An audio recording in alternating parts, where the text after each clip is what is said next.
Kwa hiyo hadithi zimekuwa nyingi katika nyakati hizi. Kwa hiyo usipokuwa na nuru ya neno la Mungu ni rahisi kupotea, na blabla zimekuwa nyingi, na kwa sababu kuna maeneo mengi ambayo mtu anaweza akawa na uhuru wa kuzungumza. Kwa hiyo utakuta kila kona kuna mambo yanazungumzwa, na wengi walishaacha kuzungumza kile ambacho maandiko yanatuambia. Wanazungumza kile ambacho wao wanafikiri kwao ni sahihi. Sasa kile kilicho sahihi kwenye akili zangu haimaanishi kwamba ni sahihi kwa neno la Mungu. Hapana, si wakati wote ni sahihi. Kuna wakati inaweza kuwa ni sahihi kwa neno la Mungu, lakini kuna wakati ninaweza kuzungumza kitu kingine ambacho sio sahihi, kwa sababu si vile ambavyo maandiko yanatueleza. Kwa ni muhimu sana kuja kukaa pamoja na kulichunguza neno la Mungu kwa undani zaidi katika mambo yote ambayo tunayapitia au mambo yote yanayotuhusu. Na kama mtu anataka kunihukumu, basi anihukumu kwa msingi wa neno la Mungu. Neno la Mungu linieleze vile nilivyo. Na kama kunisifia, kama kunipongeza, basi lazima turudi kwenye neno la Mungu tuone linatufundisha nini. Kwa hiyo karibu hizo siku za Jumatano, siku za Ijumaa, tuweze tujifunze pamoja Biblia. Lakini 3 zitakazokuponya maisha yako. Lakini 3 zitakazokuponya maisha yako. Tuliona kwamba lakini ya kwanza inasema hivi: ukimwacha Mungu atakuacha. Ukimwacha Mungu atakuacha. Na tulisoma Mambo ya Nyakati wa Pili sura ya 15 mstari wa 1 na wa 2. Sasa kumbuka, tunajifunza lakini 3 zitakazoponya maisha yako, au lakini 3 zitakazo kuponya. Na kwa neema ya Mungu sasa leo tunaingia ile lakini ya pili. Na kama una uwezo wa kuandika, lakini ya pili: ukimgeukia na kumtafuta Mungu ataonekana kwako. Ukimgeukia na kumtafuta Mungu ataonekana kwako. Hiyo ni lakini ya pili ambayo tunaipata katika Mambo ya Nyakati, yaani Mambo ya Nyakati wa Pili sura ya 15, ukianza ule mstari wa 3 mpaka wa 6. Kumbuka mstari wa 1 na wa 2 tayari. Sasa tunaenda ule mstari wa 3 mpaka wa 6. Nitasoma katika jina la Bwana. Basi tangu siku nyingi Israeli wamekuwa hawana Mungu wa kweli, wala hawana kuhani afundishaye, wala hawana Torati. Sasa zingatia mstari ule wa 4.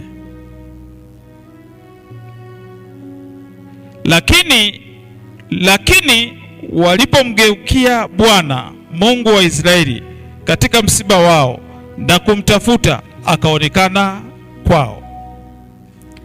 Kumbuka lakini ya pili inasema hivi: ukimgeukia na kumtafuta Mungu ataonekana kwako. Mstari wa 5: hata na zamani zile hakukuwa na amani kwake atokaye wala kwake aingiaye, ila fadhaa kubwa juu yao wote wakao katika nchi. Wakavunjika vunjika, taifa juu ya taifa na mji juu ya mji, kwani Mungu aliwafadhaisha kwa shida zote. Angalia tu vizuri hapo. Angalia vizuri hapo. Mstari wa 3 unaanza kwa kusema basi tangu siku nyingi Israeli. Kumbuka mstari wa kwanza na wa pili, Mambo ya Nyakati wa pili sura ya 15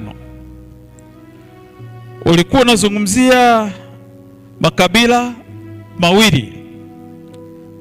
Tulisema kabila la Yuda na kabila la Benjamin, kati ya makabila 12 ya Israeli. Sasa unapoingia mstari wa 3 anazungumza kwa habari ya Israeli. Basi tangu siku nyingi Israeli. Pale juu yalikuwa makabila mawili. Sasa hapa tunazungumzia makabila 12 yote. Kwa hiyo hii Israeli unayoiona ni makabila yote 12. Na Biblia inasema kwamba kwa siku nyingi wamekuwa hawana Mungu wa kweli. Sasa kuna Mungu mmoja wa kweli, na ile mingine ambayo sio ya kweli inaitwa miungu. Kwa hiyo kwa siku nyingi Israeli wamekuwa hawana Mungu wa kweli. Kumbuka sasa, hii Israeli inayozungumzwa iko chini ya wafalme, iko chini ya wafalme, sio chini ya Yoshua, sio chini ya Musa. Iko chini ya wafalme. Sasa unapoiangalia Israeli kama kumthibitisha Mungu wa kweli maishani mwao, Israeli ni mmoja wapo wanaoweza kuthibitisha. Huyu Israeli, kumbuka, akiwa Misri akamlilia Bwana, akamtolea machozi Bwana. Sasa alikuwa analia kwa sababu ya maumivu na mateso anayoyapata. Mungu akasikia kilio cha Israeli, na Mungu akayaona yale mateso ambayo wanateswa wakiwa Misri. Kwa hiyo huyo ambaye aliwaona na aliwasikia anaitwa Mungu wa kweli. Na Mungu akawaonyesha kwa macho yao jinsi Farao alivyopigwa kwa mapigo 10, na wao wakiwa ndani ya nchi ya Misri, wamekaa pale Gosheni, yale mapigo wala hayawakuti, kwa sababu Mungu wa kweli yuko pamoja nao. Kwa hiyo walimshuhudia vizuri kabisa. Wanakwenda wanafika mahali wamekuta sasa wametingwa, hawajui wafanye nini. Wanaangalia nyuma, kuna adui wanakuja. Wanaangalia kulia kushoto, wanakuta kuna milima, mbele kuna bahari ya Shamu. Lakini Mungu akiwa katikati yao, mwambia Musa, piga fimbo, maji yanagawanyika, njia inapatikana. Wanavuka bahari ya Shamu na wanageuka nyuma. Yule adui anapowafuata, bahari inakuja, inaungana, inawateketeza wote. Hayo yote waliweza kuyashuhudia. Wanakwenda, wanafika mahali chakula ni shida. Wamekula chakula cha aina moja, wamechoka, na Mungu anajiachilia kwao. Ile haja na ile hamu ya chakula chotaka, Mungu anaachilia. Wanakula, na kingine wanahifadhi, maana walihifadhi mpaka zinaharibika. Yaani yote hayo ni Mungu wa kweli alifanya kwao. Mungu anaonyesha jinsi alivyo mkuu huyu Mungu wa kweli, kuwapatia mahitaji yao ya kila siku.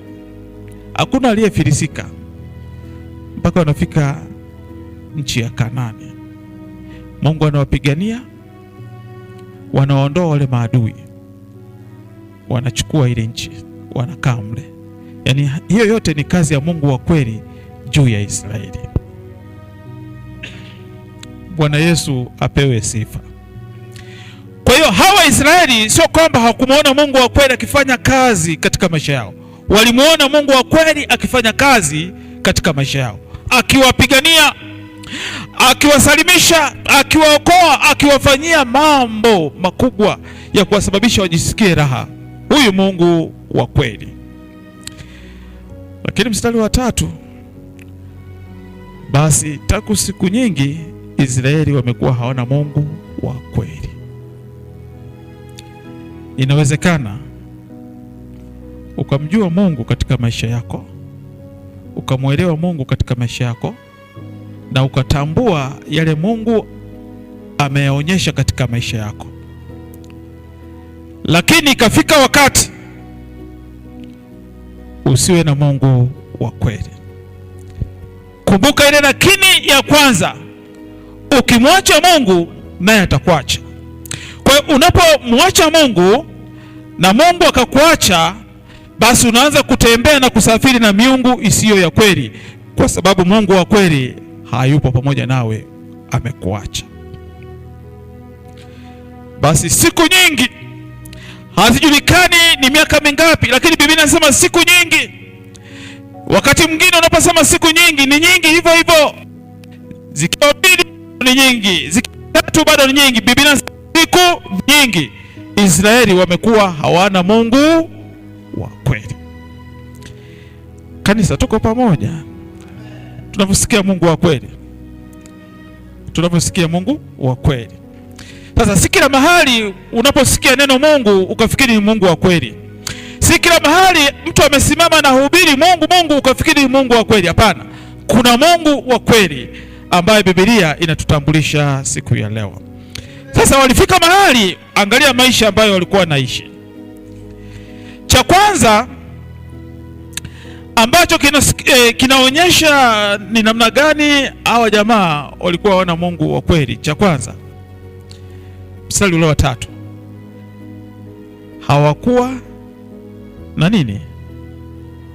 Kuhani afundishaye. Hawakuwa na kuhani afundishaye. Kanisa, tuko pamoja? Hawakuwa na kuhani fundishaye.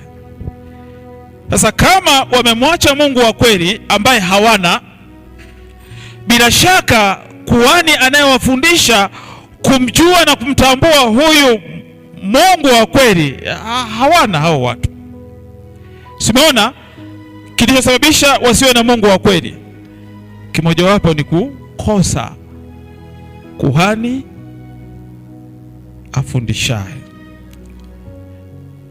Watumishi, tunaelewana? Tunaelewana kanisa? Sasa unaposema kuhani ndiye aliyekuwa ameinuliwa na Bwana ili awafundishe na kuwaongoza hawa watu katika mambo ya kiroho. Kwa hiyo kazi mojawapo kubwa ya kuhani ilikuwa ni kuwafundisha hawa watu waweze kumjua Mungu wa kweli. Sasa hawana Mungu wa kweli, sawa? Kwa nini? Kwa sababu hawana kuhani anayewafundisha kwa habari ya Mungu wa kweli. Ukiwa unakimbia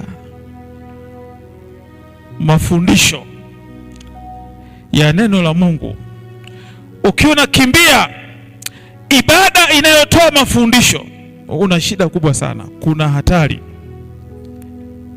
ya kumkosa Mungu wa kweli katika maisha yako. Kanisa, nyosha mkono hivi, nyosha mkono hivi. Sijajua kama unaita mvua au unaita jua.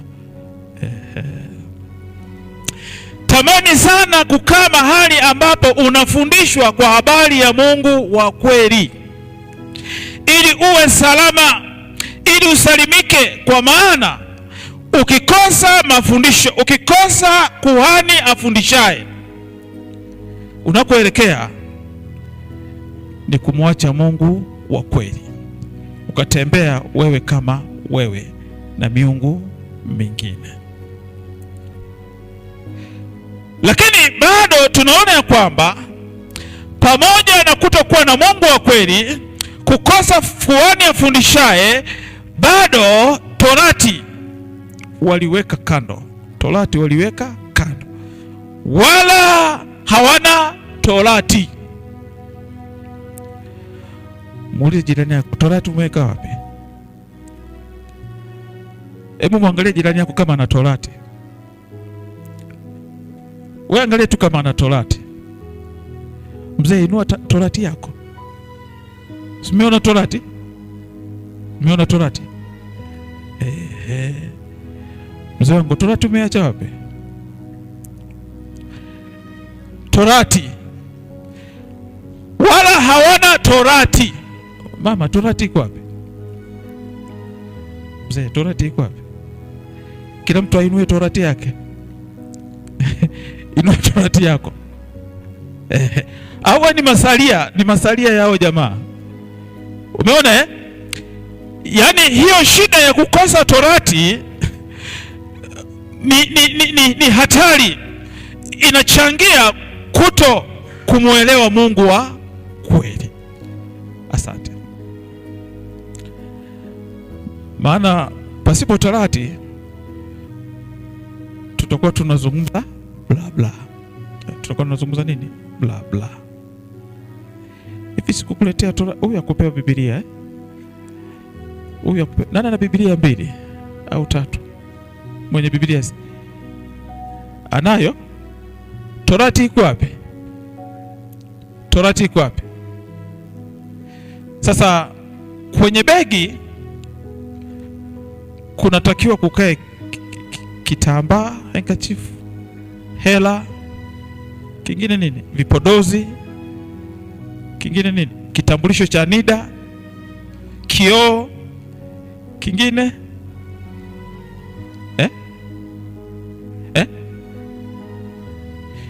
peremende, visheti, kingine visheti vitaozesha umu, hapana, peremende sawa. Kingine kinakaa nini? Lakini Torati inatakiwa ikae kwenye begi inaposafirishwa. Ikifika mahali panapotakiwa kufika, inatakiwa itolewe nje iwekwe. Ilifika mahali katikati hapo, sijajua kitu gani kilitokea, watu walikuwa hawataki kubeba Biblia. Watu hawataki kubeba nini? Torati. Sasa walokole wale wa miaka ya 90 na ngapi, 90 na ngapi vile, yani Biblia ilikuwa kama matangazo, anashika, yani watu wote wameona na nini, ana Biblia. Na wadada wengi ambao walikuwa wanashika Biblia hivi, wanaume walikuwa wataki kabisa kuwaona, yani walikuwa wanachukia kabisa kwa sababu ameshika nini? Biblia. Kwa hata ule usumbufu wa njiani ukitaka kuondoa, unashika nini? Biblia. Unashika nini? Torati. Na wakati mwingine kwenye magari humo, ukiweka Biblia pale mbele, wale askari wa barabarani akishona Biblia ni kama anaishiwa nguvu, anajua hapa hamna hela, kwa sababu ameona nini? Torati iko pale. Kwa hiyo Torati ni muhimu iweko wazi, na ilikuwa inasoma mahali peupe na watu wote wanafanya nini? Wanasikia. Kwa hiyo ilifika mahali hawa wapendwa walipoanza kujichanganya, walianza kuficha Biblia. Walianza kuficha nini? Zilianza kuwekwa kwa pane. Maana tuko tunashika hivi, zikaanza kuwekwa huko. Baadaye zikaanza kutafutiwa lambo. Achana na hizi za kwenu, sio vifungashio, zilikuwa kutwa lambo. Kwa kiweka mle, ukishika ile lambo unaonekana mtu wa maana, lakini unaona unaficha mle. Kwa hiyo usione aibu kupeperusha nini? Torati. Uwe na ujasiri wote. Kwa wamekosa Mungu wa kweli, kwa sababu wamekosa kuhani afundishaye, na kwa sababu wameacha kubeba nini? Torati. Asema kitabu hiki cha Torati kisiondoke vinywani mwenu. Kisiondoke nini? Nani alifahamu hilo andiko? Wewe unashikaga Torati, nani alifahamu hilo andiko?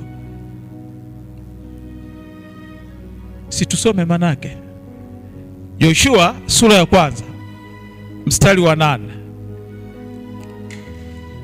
Kisiondoke kinywani mwako. Yoshua sura ya 1 mstari wa 8. Hawa jamaa ndio walikuwa naambiwa hayo maneno kwamba hichi kitabu cha Torati kisiondoke.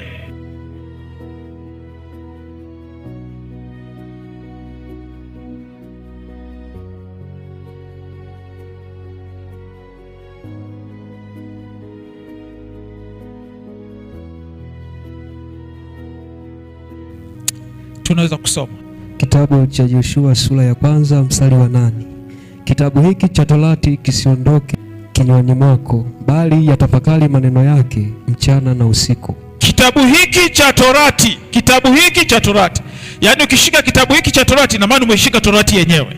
Kitabu hiki cha Torati, Biblia hii isiondoke kinywani mwako, bali uyatafakari maneno yake mchana na usiku.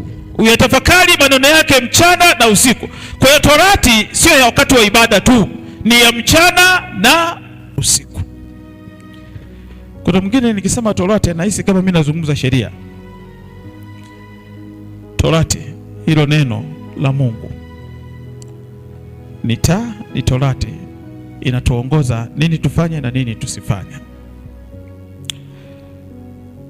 Sasa kwa muda mwingi waliishi hivyo, hawana Mungu wa kweli, hawana kuhani afundishaye, wala hawana Torati. Sasa hebu jaribu kuangalia maisha walikuwa naishi, sijui ni maisha ya namna gani. Yalikuwa ni maisha ya ajabu, yalikuwa ni maisha ya ajabu, yalikuwa ni maisha ya ajabu, ni maisha ya kutisha, ni maisha ya majanga, ni maisha ya tabu, kwa sababu hawana Mungu wa kweli. Sasa nikupatie mambo matatu ambayo yanaashiria kwamba hapa hakuna Mungu wa kweli. Huyu mtu hana Mungu wa kweli. Mambo matatu tu, yako mengi na kupatia matatu tu yanayoashiria kwamba Mungu wa kweli hayuko mahali pale. Cha kwanza kinachoashiria kukosa Mungu wa kweli, cha kwanza kwenye ule mstari wa 3b, cha kwanza ni kukosa mafundisho sahihi ya kiroho. Kukosa mafundisho sahihi ya kiroho. Kukosa mafundisho sahihi ya kiroho. Kwa hiyo kuna mafundisho mengi ya kiroho, lakini mahali ambapo hapana Mungu wa kweli, mahali hapo panakuwa pamekosekana mafundisho sahihi ya nini? Ya kiroho. Sasa hayo ni mafundisho gani? Mafundisho yasiyo sahihi ya kiroho. Tunamwona huyu mhubiri anahubiri kwa habari ya nini? Ya kuokoka. Sasa nasema kanisa, haleluya, haleluya, mnanielewa? Mimi naujua wokovu kabisa kabisa. Kuna mtu yeyote anayejua wokovu kuliko mimi? Sasa wewe unajibu namna gani? Si unajibu umekaa kimya. Anasema kuokoka, mtu anaokoka hivi, unatoka hapa kuja hivi, alafu kuja hivi kwenda hapa. Mtu haokoki, na amefundishwa hivyo kwa siku za kutosha. Wewe unafikiri huyo jamaa atakueje? Eti baba Esther, nikikufundisha kwamba kuokoka, tunaokoka, umeona hapa kuja hivi na hapa kwenda chini, hapa hivi, atuokoke, utakuwa mtu wa aina gani? Sasa haya ni mafundisho, ni mafundisho yanatembea, unaona, yanakuwa kama ni ukweli, yanakuwa kama ni ukweli. Na anasisitiza kabisa, hapa pangekuwa tunaokoka, basi watoto wasingekuwa wanazaliwa, kwa sababu hajaokoka, ndio maana watoto wanafanya nini? Wanazaliwa. Si unaona kama kuna ukweli vile? Ngoja nikupatie fundisho lingine ambalo sio sahihi la kiroho. Jamani, si tunaelewa kondoo? Si tunaelewa kondoo? Si tunaelewa nyasi? Si tunamuelewa mchungaji? Sasa nakufundisha, nasema unajua, nyinyi mnafahamu kondoo, mnafahamu nyasi, mnafahamu na nini? Na mchungaji. Ni nani anayetakiwa kula nyama ya kondoo? Hivi kondoo anakula nyama ya kondoo mwingine? Kondoo anatakiwa kula nyasi. lakini mchungaji anatakiwa kula. Umeona Alafu baadaye nasema hivi, wewe kunielewa kwenye lile somo ni kwamba mchungaji ndio anatakiwa kula kondoo. Kondoo hutakiwa kula kondoo mwingine, unatakiwa kula nyasi. Kwa hiyo kondoo wote ni nani? Wa mchungaji, na mchungaji ndio anatakiwa kufanya nini? Kula. Kwa utakuta mimi mchungaji nimetafuna mabiti wote humo, tafuna. Si nilifundisha tafuna? Mimi si ndio mchungaji, natakiwa kula nini? Kondoo. Kwa hiyo unakaa pale unasema mchungaji, lakini hili ni kweli. Si unaona kama lina ukweli vile? Si unaona kama lina ukweli? Yaani mchungaji ndio anakula nyama ya kondoo, na kondoo ndio anatakiwa kula nini? Nyasi. Kwa hiyo hapo sasa mimi mchungaji natumia hilo andiko kufundisha hawa watu, alafu natafuna. Sio dhambi. Anasema sio dhambi kwa sababu mwenye halali ya kula nini? Umeona kukosa mafundisho sahihi ya kiroho kuna ashiria ya kwamba huyo bwana hapo mahali hakuna Mungu wa kweli. Na mafundisho sahihi ya kiroho tumeona mifano hapa, ni vile Biblia ilivyoweka nini wazi. Bwana Yesu apewe sifa. Bwana Yesu apewe sifa. Kwa sehemu yoyote unayokaa, sehemu yoyote unayokwenda kuabudu, kitu kimoja hapo ambacho unatakiwa kutafuta usahihi wa yale mafundisho. Mahali popote pale unaposikiliza kila kinachohubiriwa, kila kinachonenwa, jaribu kwanza kabla ya kunywa, angalia usahihi wa yale mafundisho ya kiroho. Lakini kujua usahihi wako, lazima utembee na Torati. Lazima ujue Torati inasemaje. Kwa dalili ya kwanza hiyo, mtajueje kwamba hapa hakuna Mungu wa kweli? Ni kukosa mafundisho sahihi ya nini? Ya kiroho. Ya pili, unaposoma ule mstari wa 3C kwenye hilo andiko letu, unakuta dalili ya pili ni kukosa mwongozo wa sheria ya Mungu. Kukosa mwongozo wa sheria ya Mungu.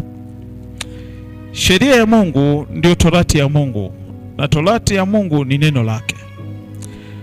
Kwa hiyo pale mahali yule bwana anapokosa mwongozo wa sheria ya Mungu, kusema mahali pale pana Mungu wa kweli, bado nakuwa na mashaka. Sijui kanisa kama tuko pamoja. Yaani kukosa mwongozo. Sasa unaposema mwongozo, ni kile ambacho kinakuongoza kufanya au kutokufanya kitu fulani. Kwa kukosa mwongozo wa sheria ya Mungu, bado ni dalili mojawapo kuonyesha huyu mtu au mahali pale hakuna Mungu wa kweli. Sijui kama tuko pamoja hapo. Chini ya jua kuna watu ni mafundi wa kuongea. Chini ya jua kuna watu ambao wamejaliwa kuongea. Anaweza akaongea maneno ambayo akili yako ikiyasikia na kuyapokea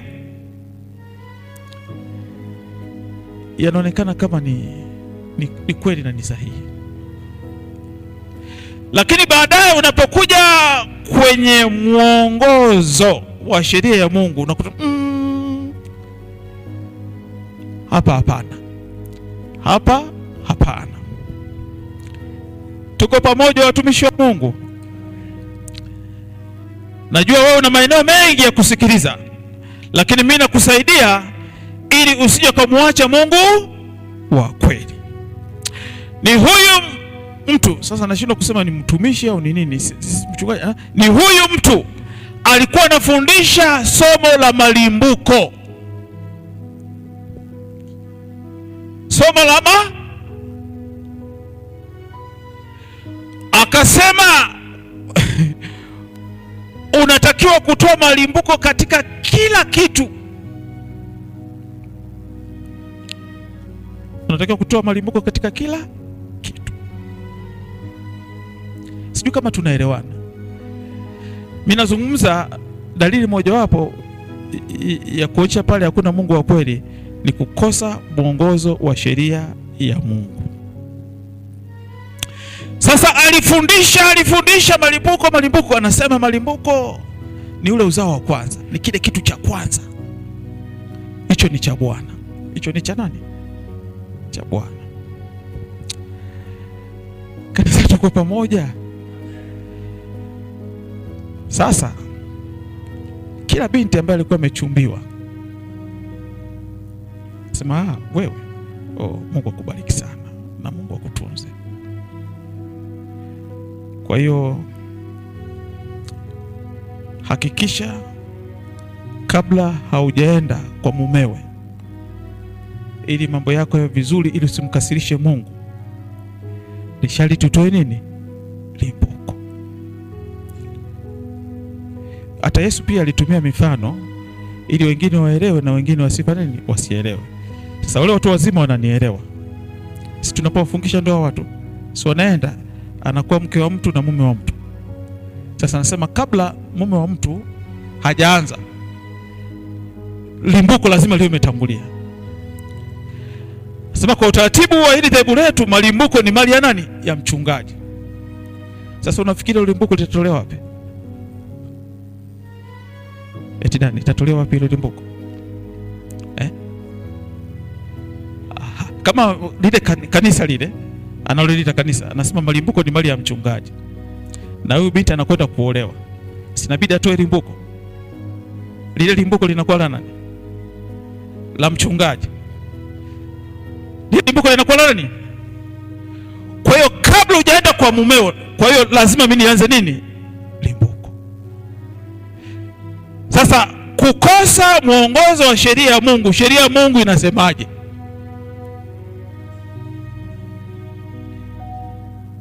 Unaona wadada unaona wadada saizi wametulia kama hawajui vile. Afu kesi kija anasema baba mchungaji alisema yani tuwe waaminifu kwenye malimbuko. Sawa, alisema tuwe waaminifu kwenye malimbuko, lakini mwongozo wa sheria ya Mungu unasema nini? Unasema usizini. Na amri ya Mungu inasemaje nini? Usizini. Hiyo ndio sheria ya mwongozo wa Mungu. Hakuna cha limbuko hapo. Unaona sasa hatari? Yaani wamekosa mwongozo wa sheria ya Mungu. Na wengi wamefika mahali wanaabudu, lakini wanaabudu Mungu ambaye si wa kweli. Mzee, inahitaji kusikitika sana, kwa sababu ndio kitu kinachoendelea hata sasa. Kitu kinachoendelea hata sasa. Sema nafundisha somo la maagano. Nafundisha somo la nini? La maagano. Na ili uwe mshirika wangu hapa lazima tufunge agano. Lazima tufunge agano. Jamani, si mnaelewa? Sasa huyu sasa mimi si ndio mwanzilishi, najiita askofu wa kanisa. Sasa nakufanya agano la kitumishi na huyu mchungaji. Sasa njoo hapa. Tunapokula kiapo ili nikuachilie uende. Sasa ninapofanya sasa angekupa mmoja hapa ndio ningeeleza vizuri. Njoo mmoja tu tunafanyia mfano. Tunapozungumza maagano. Kumbuka tunazungumza kuhusu sheria nini? Ya Bwana. Sasa tutakuwa tunafuatisha ninachosema. Mimi Machia nakubali kuwa mchungaji wa kanisa la BCF. Nakubali kuwa mchungaji wa kanisa la BCF. Chini ya Askofu Nguvila. Chini ya Askofu Nguvila. Mimi nitakuwa damu katika damu ya Nguvila. Damu katika damu ya Nguvila. Na mfupa katika mfupa wa Nguvila. Na mfupa katika mfupa wa Nguvila. Umeelewa? Sasa hapo natengeneza agano. Sasa huyu ananitumikia mimi au Mungu?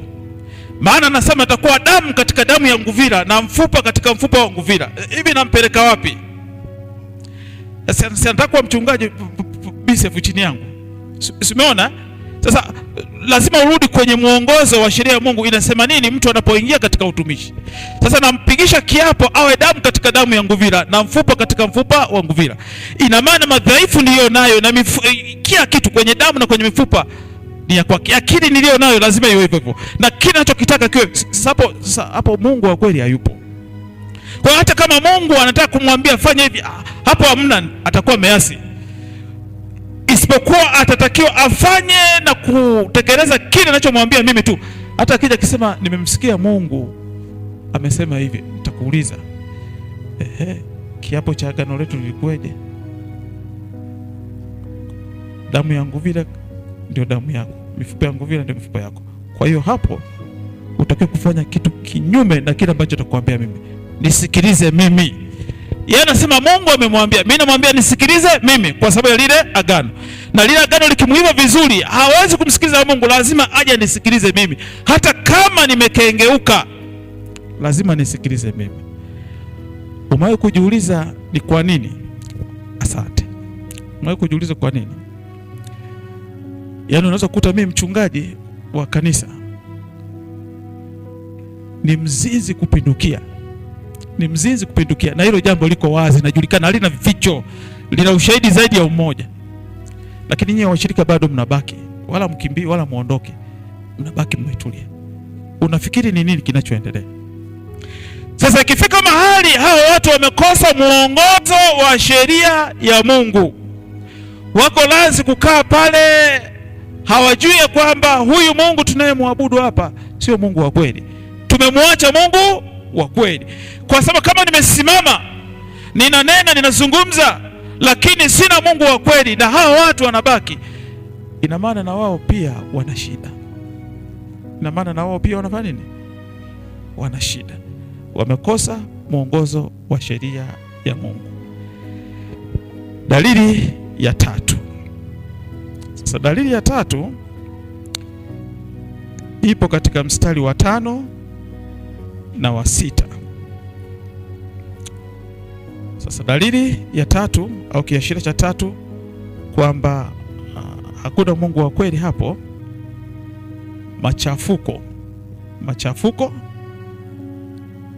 tabu na kukosa amani katika jamii.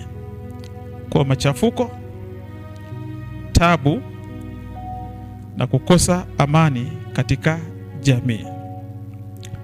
Mungu wa kweli, Biblia inamtambulisha sio Mungu wa machafuko. Mungu wa kweli sio Mungu wa. Sasa mahali palipo na Mungu wa kweli, machafuko yanajitenga. Au mahali ambapo watu wanaomwabudu wote Mungu wa kweli, machafuko yanajitenga. Lakini tukikaa pamoja, sasa kuna machafuko yanaanza kujiinua. Sasa hapo kuna uwezekano kuna watu ambao hamwabudu Mungu wa kweli wako pale, ndio wanasababisha hayo nini? Machafuko. Kwa hiyo unakuta pale panaanza nini? Machafuko. Sasa usijui kama unaelewa machafuko. Sinaona suti ilikuwa nyeupe, imeanza kuwa na matope. Hayo ndio tunaita nini? Machafuko. Kwa hiyo tayari watu wamesimama, wamemwelekea Mungu asiye wa kweli, wamemwacha Mungu wa kweli. Ndio maana ya nini? Machafuko. Sasa unaposoma ule mstari wa 5 utaona hata na zamani zile ambapo walikuwa hawana Mungu wa kweli, hakukuwa na amani kwake atokaye wala kwake aingiaye, ila fadhaa kubwa juu ya wote wakao katika nchi. Sasa uone machafuko, wakavunjika taifa juu ya taifa, wakavunjika washirika na washirika, wakavunjika wakasambaratika vikawa vipisi, kwa sababu hakuna Mungu wa kweli. Lakini bado katika jamii kukakosekana amani. Sasa kuna wakati mwingine Mungu akiona hao watu, huyu Mungu wa kweli, wameacha kumwabudu yeye, anaachilia shida mahali pale. Kwa hiyo si kila shida unayoiona katika maisha imetoka kwa shetani. si kila shida unayoona kwenye maisha wewe ndio umesababisha. Kuna shida zingine ambazo Mungu anaruhusu kwa sababu umemwacha yeye Mungu wa kweli. Na haya yote ukisoma mstari wa 6 utaona vizuri. Wakavunjika taifa juu ya taifa na mji juu ya mji, kwani Mungu aliwafadhaisha kwa shida zote. Kanisa, tuko pamoja. Uziangalie vizuri zile shida unazopitia katika maisha. Kuna zingine Mungu anaziachilia ili kukufadhaisha kwa sababu umemwacha Mungu wa kweli.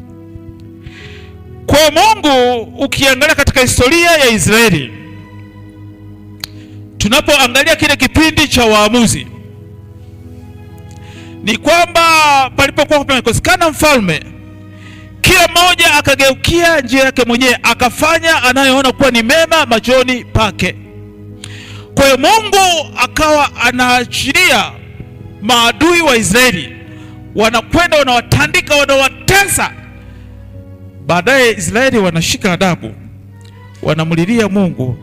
Mungu anawainulia mwamuzi, na hao watu wanamgeukia nani? Mungu, na kumtafuta Mungu. Baadaye wanapostarehe, mambo ni mazuri, yamenyoka,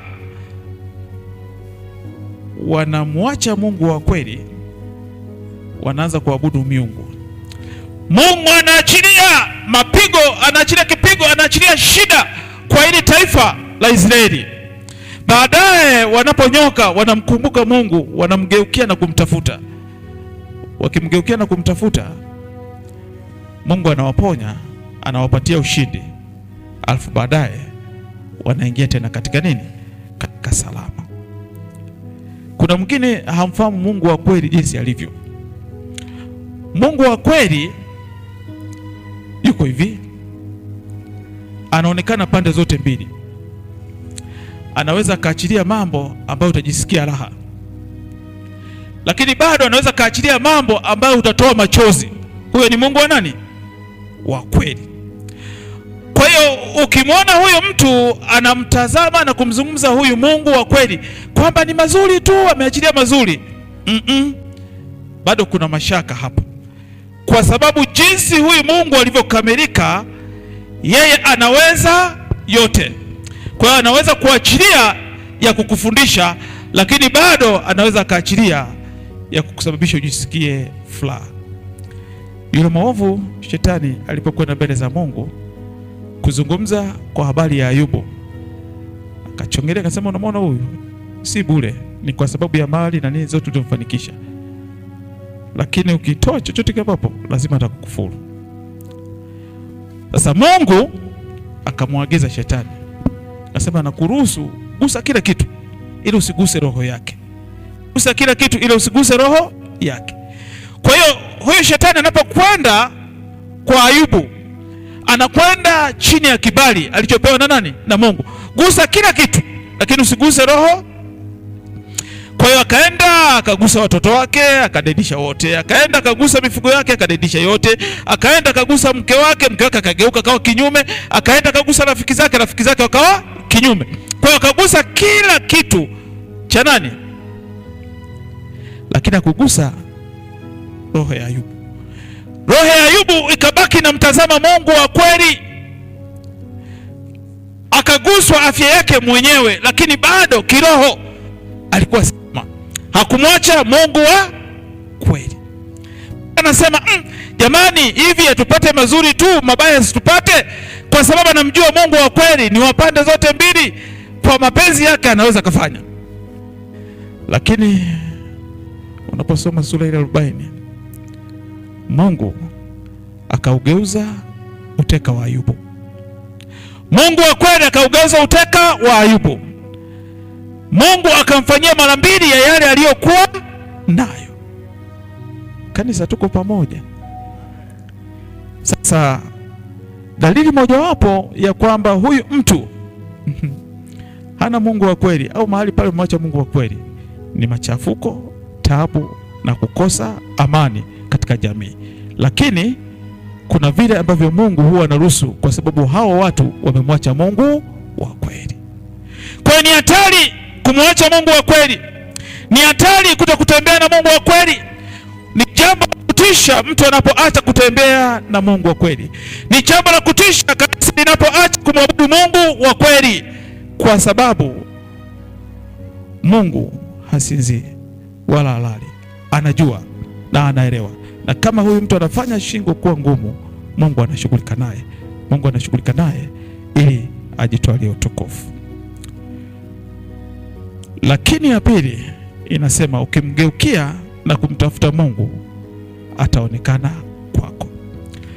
Kwa nini umgeukie? Kwa nini umtafute? Kwa sababu Israeli siku nyingi wamekuwa hawana Mungu wa kweli, wamemwacha Mungu wa kweli, wameanza kuiabudu miungu mingine.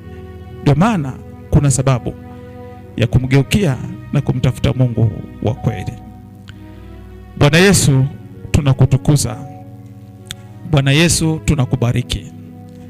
Unayetupatia nafasi nyingine ya kukugeukia na kukutafuta wewe Mungu wa kweli. Hata mchana huu wa leo, Mungu, saidia mtu huyu, saidia kanisa lako liweze kusimama na kuendelea kukuabudu, kukusujudu, kukutukuza wewe Mungu wa kweli. Asante Mungu wa mbinguni. Asante Bwana wa majeshi.